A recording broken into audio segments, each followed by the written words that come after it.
Next to physical survival, the greatest need of a human being is psychological survival. To be understood, to be validated, to be appreciated, as Stephen Covey says. But what happens if we're doing that last part, the appreciation part, wrong? I'm Brooke Scutt. Welcome to Momentum Live. So we talk about gratitude and appreciation and the power of how that is so important in the psychology of being a human being. But a couple more definitions for you.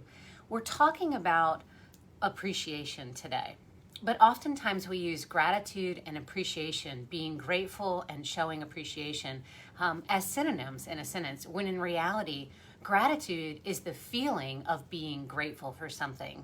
But appreciation is acting on that feeling of gratitude. Does that make sense?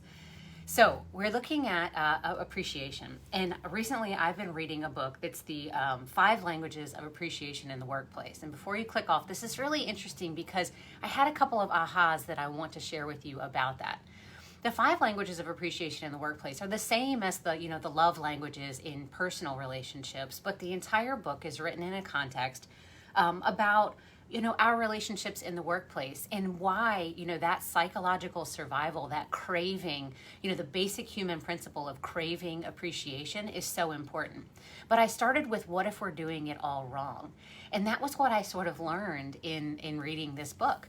I learned that words of affirmation and quality time, acts of service, physical touch, and tangible gifts are the same 5 principles.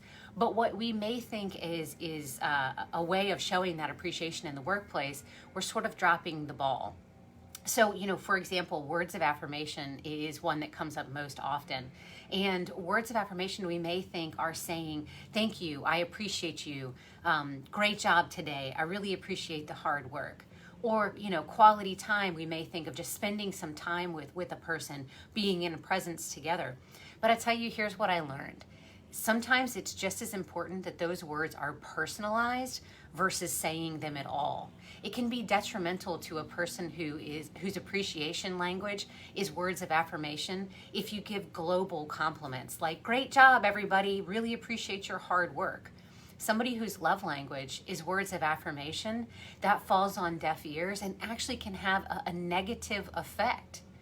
Someone whose love language at work is quality time, like mine. Quality time is definitely mine, both personally and professionally.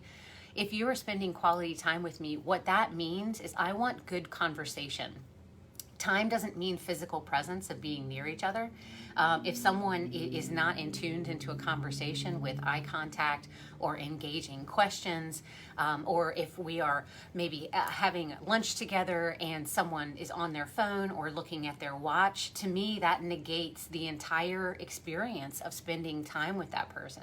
I'd rather have a quality 3-minute conversation than a distracted 1-hour lunch with someone. So I learned that, and it got me thinking, acts of service, for example, something that you feel like might be beneficial for someone. It's really about asking them, what can I do for you?